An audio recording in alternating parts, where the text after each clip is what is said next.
ஒரு ஊர்ல மாதவ் அவனி அப்படின்னு புருஷன் பொண்டாட்டி இருந்தாங்க. அவங்களுக்கு புதுசா கல்யாணம் ஆச்சு.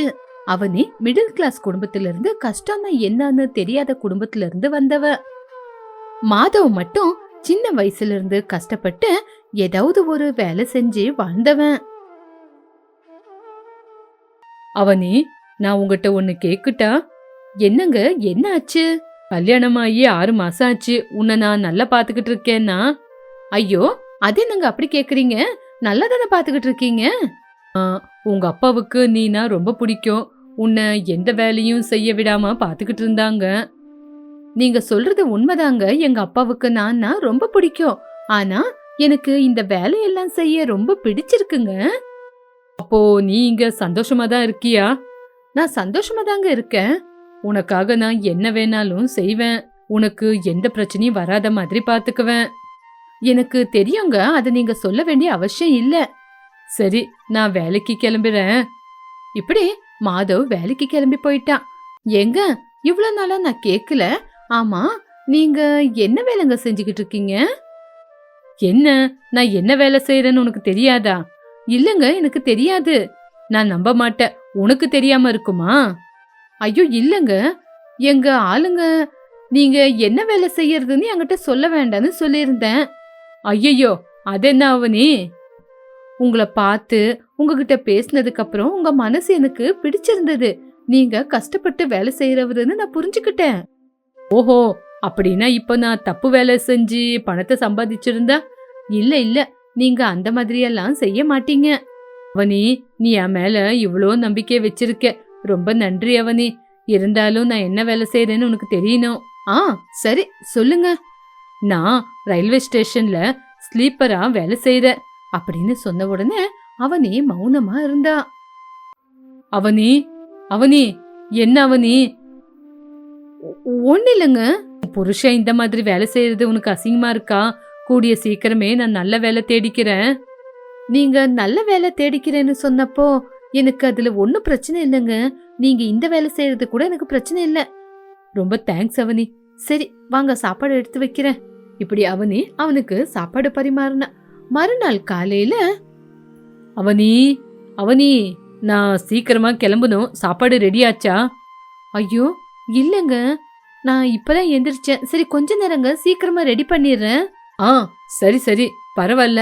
நான் இன்னைக்கு ஒரு நாளைக்கு வெளியே சாப்பிட்டுக்கிறேன் அப்படின்னு அவன் கிளம்பி போயிட்டான். அவனே பாவம் அப்படின்னு மனசுக்குள்ளேயே கவலைப்பட்டான். அவனே தனக்குள்ள தானே, ச்சே, இன்னைக்கு என்னாலதான் லேட் ஆயிடுச்சு.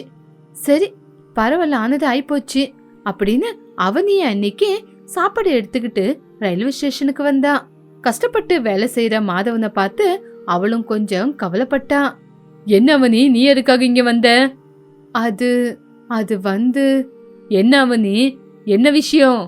அது வந்து சாப்பாடு கொண்டு வந்தேங்க. ஐயோ, உனக்கு எதுக்கு இந்த பிரச்சனை? இங்கே ஏதாவது சாப்பிட்டுருப்பல்ல. நீங்க மத்தியான சாப்பாட்டுக்கு என்ன பண்ணுவீங்கன்னு? ஐயோ பைத்தியக்காரி, நீ வர்றதுக்கு முன்னாடி இங்க தானே சாப்பிட்டுக்கிட்டு இருந்த. அதெல்லாம் அப்போ, இப்பதான் நான் வந்துட்டேன்ல. சரி சரி, நீ கிளம்பு. சரி சரி அப்படின்னு அங்கேயே உக்காந்துக்கிட்டு சாயங்காலம் வேலை முடியற வரைக்கும் மாதவனை கவனிச்சுக்கிட்டே இருந்தா. அடடே அவனி, நீ இன்னும் வீட்டுக்கு போலியா? இல்லங்க. அப்பத்துல இருந்து இங்கேவா இருக்க? ஆமாங்க. சரி சரி, வா, நேரமாவது, வீட்டுக்கு நம்ம கிளம்பலாம். வா போலாம். எங்க, நீங்க எப்பவுமே நாள் முழுக்க இப்படிதான் கஷ்டப்பட்டுக்கிட்டு இருப்பீங்களா? ஆமா அவனி, கஷ்டப்பட்டு தானே ஆகணும். இருந்தாலும் நீங்க இவ்ளோ கஷ்டப்பட்டாலும் வர காசு கொஞ்சமா தானே இருக்கு. ஐயோ அவனி, இந்த மாதிரி வேலைங்க இப்படிதான் இருக்கும் அப்படின்னு சொன்னான். அந்த வார்த்தையை கேட்டு அவனியும் ரொம்ப கவலைப்பட்டா. ஏ அவனி, என்ன ஆச்சு? எதுவுமே பேச மாட்டேங்கிற இன்னைக்கு? அட, அப்படியெல்லாம் ஒண்ணுமே இல்லைங்க. ஒரு 2 நாளுக்கு அப்புறம் அவனே இந்த மாதிரி சொன்னான்.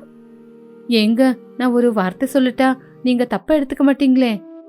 என்ன அவனி அது? அது வீட்டு பொறுப்பெல்லாம் நீங்க தான் எடுத்துக்கிறீங்க. அதனாலதான் இன்னையில இருந்து உங்க பொறுப்புல பாதி பொறுப்ப நான் எடுத்துக்கலான்னு பாக்குறேன். எனக்கு புரியல அவனி. அப்படின்னா நீங்க தனியா வீட்டுக்காக எவ்வளவு கஷ்டப்படுவீங்க? நானும் உங்களுக்கு ஏதாவது. ஐயோ அவனி, கூடிய சீக்கிரம் வேற வேலையை பார்த்துக்கிறேரு. ஐயோ அதுக்கெல்லாம் அவசியம் இல்லைங்க. நீங்க தனியா வேலை செய்யறது எனக்கு கஷ்டமா இருக்கு. நானும் உங்களுக்கு கூட மாட ஒத்தாசை செஞ்சா உங்களுக்கும் உதவியா இருக்கும்ல. ஆமா, ஆனா அது அது இதுன்னு எதுவுமே சொல்லக்கூடாது. இனிமே உங்க கூட சேர்ந்து நானும் வேலை செய்யறேன். என்ன செய்ய போற அவனி? அது எனக்கு கொஞ்சம் டைம் கொடுங்க, நானே சொல்றேன். கொஞ்சம் நாளுக்கு அப்புறம் அவனுக்கு ஒரு நல்ல யோசனை வந்தது. எங்க எனக்கு ஒரு நல்ல யோசனை தோணுது. பகல் முழுக்க ரயில்வே ஸ்டேஷன்ல நிறைய பேரு எப்பவுமே நடந்துகிட்டு இருப்பாங்கல்லங்க. ஆமா, அது ரயில்வே ஸ்டேஷன் எப்பவுமே அப்படிதான் கூட்டமா இருப்பாங்க. காலையில ரயில்வே ஸ்டேஷன் பக்கத்துல நிறைய பேரு சாப்பாடுக்காக அலைஞ்சுக்கிட்டு இருந்தாங்க. அங்க எந்த கடைங்களும் இல்லங்க. ஆமா, நீ சொல்றது என்னவோ உண்மைதான். அதுக்குதான் நானு ஆலு பூரி செஞ்சு விக்கலான்னு இருக்கேங்க. மாதவன் உடனே ஆச்சரியப்பட்டு பார்த்தான். அவன் முன்னாடி அவங்க அம்மா வேற வந்திருந்தாங்க. மாதவா, வீட்ல தான் இருக்கியாப்பா? ஆமாமா. ஆமா, நீ எங்கம்மா இவ்வளவு தூரம்? அடடே அத்தை, வாங்க வாங்க.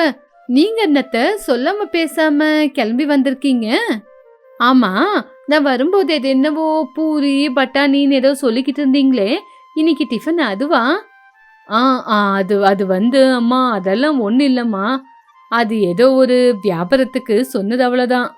டேய், உண்மை சொல்றா, ஏதோ ஒரு விஷயத்த என்கிட்ட மூடி வைக்கிற மாதிரி இருக்கு. அப்படியெல்லாம் ஒண்ணு இல்லம்மா. அத்தை, அவரு உங்ககிட்ட சொல்றதுக்கு ரொம்ப வெக்கப்படுறாரு. நான் சொல்றேன் அத்தை, அது ஒண்ணு இல்லத்த, ஒரு வியாபாரம் செய்யலான்னு இருக்கோம். அடடே, பரவாயில்லையே, நல்லதானே இருக்கு. அம்மா, இது உங்களுக்கு பிடிக்குமா? அப்புறம் இன்னும் எவ்வளவு நாளைக்கு தான் நீ ஒத்தையிலே வேலை செய்வ? மருமகளுக்கு நானும் உதவி செய்யறேன். நாங்க ஆலு பூரி செய்ய போறோம். ஐ, என்னோட அத்தைன்னு அத்தை தான். சரிம்மா சரி, புகழ்ந்ததெல்லாம் போதும். என்னென்ன பொருள் வேணும்னு முதல்ல பார்க்கலாம். ஆனா அம்மா, ரயில்வே ஸ்டேஷன்ல பொருளுங்க விக்கிறது அப்படின்னா யாரு என்ன வேணாலும் சொல்லிட்டு போட்டோம்டா. நம்ம பசியில இருக்கும்போது யாரு சாப்பாடு போட்டா? ஒரு காலத்துல நான் ரயில்வே ஸ்டேஷன்ல உங்க அப்பா கூட சேர்ந்து மிளகா பஜ்ஜிய வித்தவடா. நிறைய பேரு என்ன பார்த்து தப்பா பேசினாங்க, நிறைய பேரு என்ன பார்த்து சிரிச்சாலுங்க. மாதவா ஆச்சரியப்பட்டு பார்த்து, அம்மா என்னம்மா சொல்றீங்க, இதெல்லாம் உண்மையா? உண்மையிலேயே நான் அப்படியெல்லாம் இருக்கோன்னு நினைக்கவே இல்லம்மா. அத்தை, இதுக்கப்புறம் நம்ம 3 பேரும் சேர்ந்து ஒன்னா கஷ்டப்படலாம் அத்தை, என்ன சொல்றீங்க? இங்க பாருமா, இதுதானம்மா எனக்கும் தேவையானது அப்படின்னு மறுநாள் காலையில இருந்தே வியாபாரத்தை ஆரம்பிச்சாங்க. அவனி என்னவோ பூரிய சாப்பிட்டுக்கிட்டு இருந்தா, சுமித்ரா குருமாவை செஞ்சுக்கிட்டு இருந்தா. ஏம்மா, பூரி ரொம்ப நல்லா வருதுமா. அத்தை, உங்ககிட்ட தான் அத்தை கத்துக்கிட்டேன். அவனே, நீ என்னோட மருமகன்னு நிரூபிச்சிட்ட அப்படின்னு ஸ்டேஷன்லயே விற்க ஆரம்பிச்சாங்க.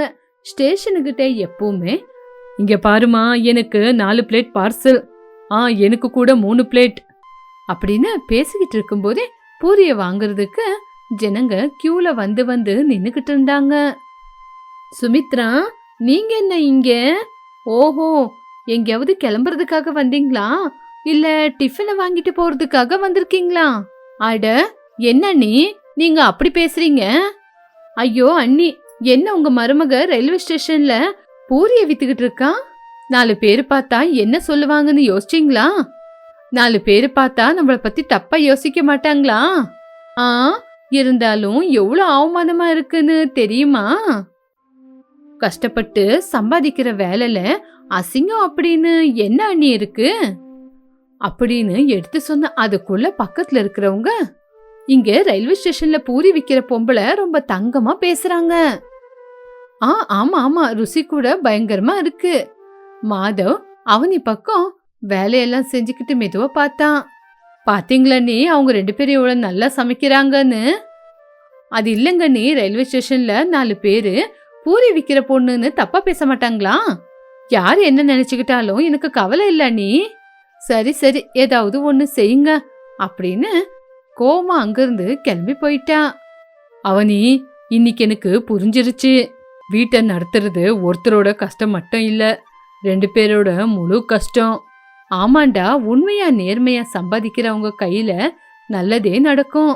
ஐயோ அத்தை, நீங்க என் மேல நம்பிக்கை வச்சதுனாலதான் நான் இவ்வளவு தூரம் இறங்கி வந்திருக்கேன். சரி சரி, நான் உனக்கு துணையா தான் இருக்க போறேன் அவனி. இப்படியே கொஞ்ச நாள்லயே அவங்க ரொம்ப நல்லா வளர்ந்தாங்க. ரயில்வே ஸ்டேஷன்ல பூரி விக்கிற மருமகன்னு சில பேரு தப்பா பேசினாங்க. ஆனா அவளோட கஷ்டத்தினால எல்லாரோட நம்பிக்கையை ஜெயிச்சா. அவங்க வேலை சின்னதா இருக்கலாம், ஆனா அவங்களோட நேர்மை ரொம்ப பெருசு.